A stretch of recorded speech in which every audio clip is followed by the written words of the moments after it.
Әлемді дүр сілкіндірген оқиға 1941 жылы маусымның 22-сінде болған.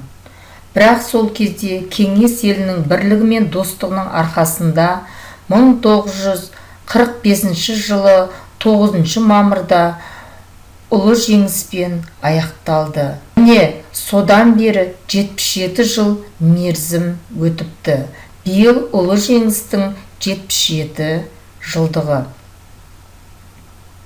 Сұрапыл соғыс барлық отбасыларға қайғы қасірет алып келді. Қаншама боздақтарымыздан, қаншама апа-әпкелерімізден айырылдық. Солардың бірі жерлесіміз Қарсыбай Сыпатаевтың ерлігі туралы Ұлы Отан соғысында жаумен берілмей шайқасып, артына өшпес үлгі. Соғыс ешкімді де аямайды. Соғыс тек жеңу не жеңістен тұрады. Яғни соғыстың мақсаты тек қана жеңу не жеңіліс. Бірақ сол соғыста қаншама ата-бабаларымыз, қаншама аталарымыз, әпкелеріміз, ағаларымыз қан майданда жанын қиып қаза болды.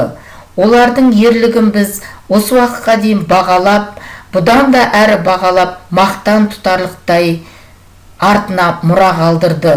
Яғни ол жеңіс еді.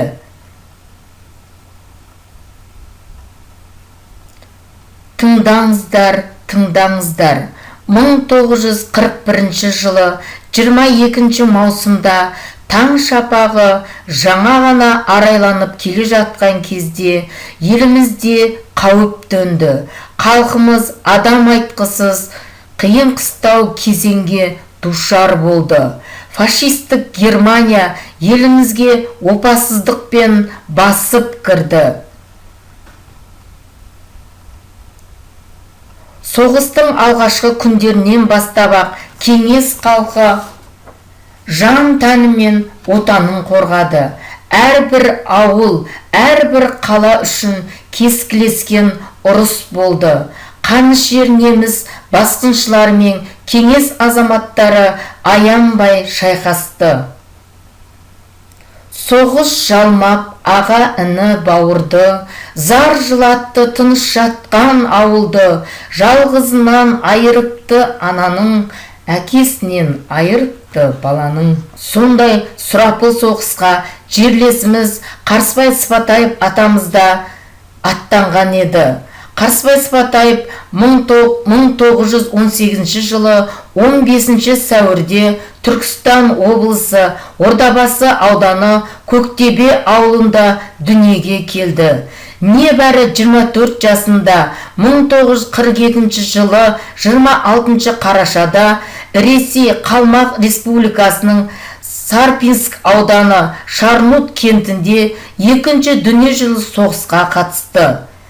Миномет нысанашы қазақ Кеңес әскерінің қатарына 1942 жылы алынып, оңтүстік майдан 4 атты әскери корпусы, 61 атты әскери дивизиясы, 13 жеке атты артиллерия дивизияның құрамында Ұлы Отан соғысына қатысқан болатын. Сұрапыл соғыс барлық жерді жалмап жатты.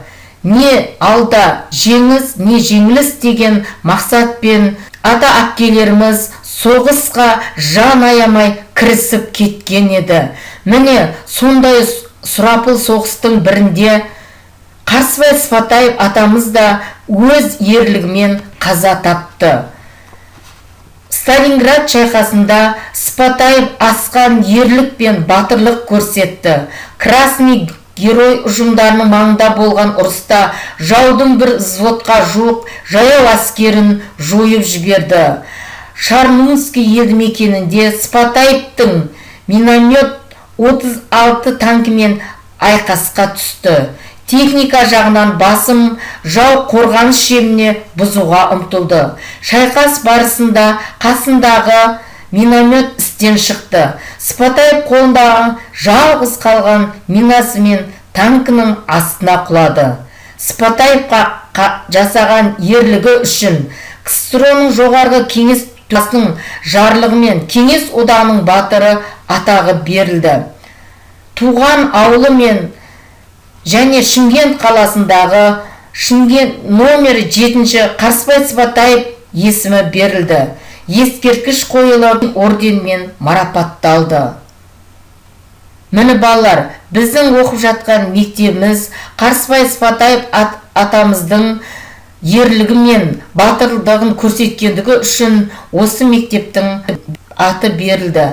Осындай ұлы тұлғалар оқыған мектебімізде сендер де ұлы тұлға бол, батыр, ержүрек, білімді болуларыңа тілектеспіз. Бүгін 1918 жылы 15 сәуірде дүниеге келген Қарсыбай Сыпатаев атамыздың туған күні.